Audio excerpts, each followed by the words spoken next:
This one? Okay, good. Okay. So another approach for the target, Dr. Julie Wang from the Institute of Pharmaceutical Science, the King College in London, and she will tell us about what she has been working on to use capsules, radioactive capsules, to target certain areas. Okay.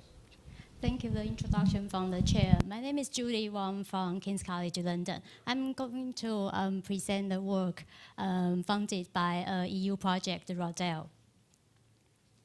So the project was inspired by a study we published in Nature Materials in 2010. And it was a pioneer work to generate, radio emitter field nanocapsules by feeding iodine-125 into single-wall carbon nanotubes to create a high-density radio-emitting crystals. As shown in the figure here, the nanocapsules was found to be stable in vivo after intravenous injection. As you can see, the capsules accumulate mainly in lung, in contrast to the unencapsulated sodium iodine-125, accumulate in thyroid, stomach, and then also displayed early renal excretion after injection. One drawback is the feeding was done with hot materials. Here I use hot and cold to say the hot is radioactive, cold is non-radioactive. So the feeding was done with hot materials, which somehow limit the chemical approaches we can use. And then also the specific radioactivity obtained was only permit imaging, but not high enough for therapy purpose. So here comes the challenges. If it's possible to fill cold materials that can be irradiated, it is particularly important for the use of short-lived radionuclei. In that case, we don't need to worry about the decay of the isotope, and then we can do proper chemical preparation. And then if we can use the approach for both single-walled and the multi-wall CNT, and then we want to achieve high specific radioactivity for therapy purpose. So with this regard, we choose samarium-153 as the isotope for the project. Samarium can be generated by neutron activation, which is a relatively simple approach to make the isotope. It emits a beta particle at a high energy, sufficient, so suitable for cell killing.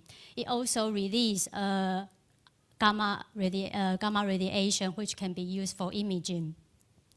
It's being used clinically called chondromet. The samarium EDTMP chelate accumulates in bone and is used for palliation of bone metastasis. One advantage of samarium over other therapeutic isotopes is the short half-life, which is less than 2 days. 2 days. So here is the team of the work I'm going to present today. The filling and characterization was done in 2 labs in Barcelona. The sample was sent to our industrial partner IBA in France for neutron irradiation. The hot material were finally sent to London. We carry out the biodistribution study and therapy. So the aims are clear here. We would like to encapsulate cold metal precursor of clinical use radionuclei to both type of CNT, followed by neutron activation.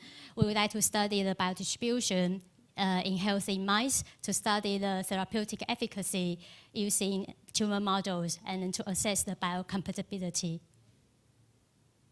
So I would like to use this single diagram to show you the chemical preparation. So the CNT were trimmed and purified by acid and steam treatment. And the filling was done in molten phase capillary filling. The solutions of CNT and the samarium chloride 152 was mixed and heated up above the melting point. And the CNT, the tube's ends will be sealed automatically during the cooling process. And a thorough wash at the end was carried out to wash out all the unencapsulated sodium chloride on the surface. And we use ICP-MS to determine the filling yield. And single-wall, multi-wall CNTs, we obtained 5%, 10% filling yield, respectively. Here, it just show you some TEM characterization. So the high-resolution TEM shows that the filling of the samarium into the CNT. And then with Hadolf stem, you can see the white lines corresponding to the presence of samarium following the shape of the tubes, while CNT appear dim gray as contrast. As I mentioned before, the sample was sent to IPA for neutron irradiation. This time we got higher specific radioactivity, which is sufficient for therapy purpose. So SPECT-CT was the first approach. We would like to study the biodistribution. And so we run a TLC, and then we realized that there are still unencapsulated samarium present in the solution. So therefore, we add EDTA to chelate the unencapsulated samarium. And because we achieve higher radioactivity, and then the amount needed for imaging purpose is only a low amount of CNT. So we mix the hot and the cold materials to inject 200 microgram CNT per mouse, containing 7 to 10 megabecquerel for SPECT-CT imaging. And the imaging was carried out right after injection at 4 hours and 24 hours.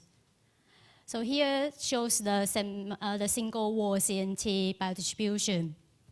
As you can see, the biodistribution was essentially established at early time point after injection, accumulate mainly in lung, then liver, and then also spleen.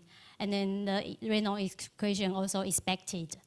And 4 hours, 24 hours, the signal remain in these organs. And very similar biodistribution pattern was observed for the multi-walled. For more quantitative pharmacokinetic analysis, we inject the mouse with lower activity, and we quantify the amount to major organs at 4 hours, 24 hours using gamma counting. And the biodistribution, the blood profile, so overall, both samples display very similar biodistribution pattern. They clear out from the blood very rapidly. At 4 hours, most of the compound was cleared out. And urine excretion, we also expect that, and then it's little amount excreted to feces. And the kinetic feature of both CNT is parallel with the imaging, that they accumulate mainly in spleen, liver, and the lung. So here comes the therapy. Because the materials naturally goes to lung, and so therefore we use the pseudo metastasis melanoma model as our tumor model. So we inject melanoma B16F10 cells intravenously, and they will form tumor colonies in lung. And we also inject 200 microgram of CNT, but containing this therapeutic dose to mouse at day 8 after inoculation, and then we monitor the tumor size by in vivo bioluminescence imaging. So here just a representative bioluminescence imaging detected on day 16 after tumor inoculation. So you can see that the tumor progress on treated group has very high tumor numbers in the lung. Compared to the treated mice, the signals are very low. And also, this is the entire tumor measurement. You can see the significant tumor growth reduction observed on day 12, and on 16, even the single wall. There's a difference between single wall and multi-wall CNTs. Single wall seems to be better than multi-wall in tumor retardation. And we sacrifice the animal on day 16. You can see here the photograph of the tissues. So untreated lungs was occupied by the tumor cells is full of black nodules. And in treated animals, you can see the lung remain. There's only little tumor nodules observed there. And then the lung weight, because of tumor, so the untreated is very heavy, and then compared to the treated mice. And here is the histology examination of the lung tissue. So untreated, as we saw from the photos, so is occupied by tumor tissues. And this the treated lungs, and they remain the characterized lung tissues with the bronchial, and and you can see CNT's accumulations here.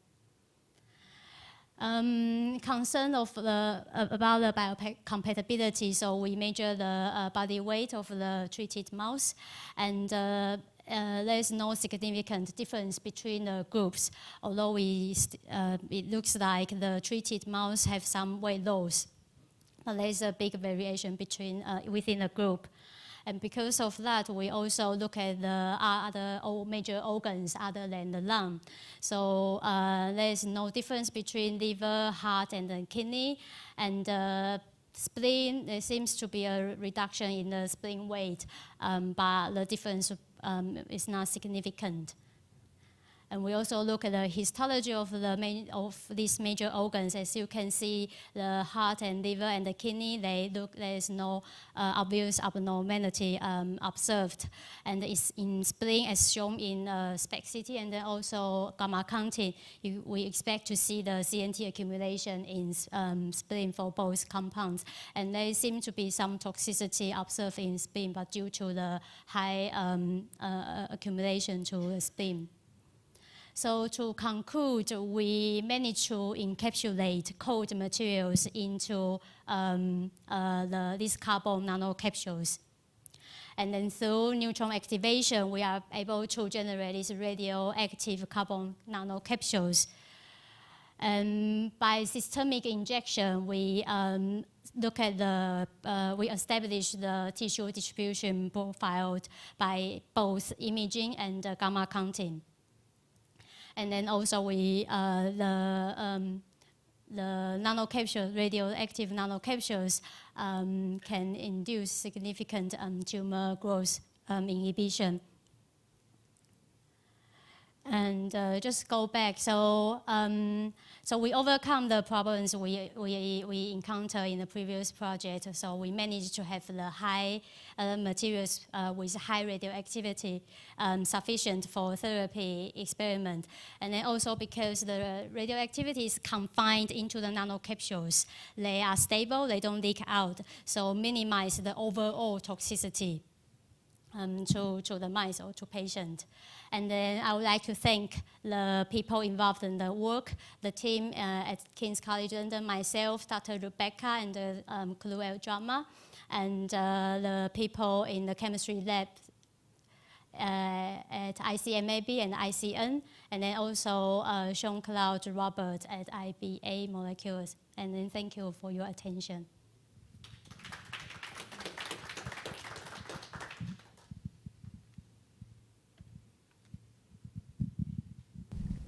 Oh, thank you very much, Julie, to sharing your interesting data with us. Any question to Julie's presentation? Would you expect any distribution to the lymph nodes of your... Sorry, would you expect any distribution to the lymph nodes of your nanoparticles?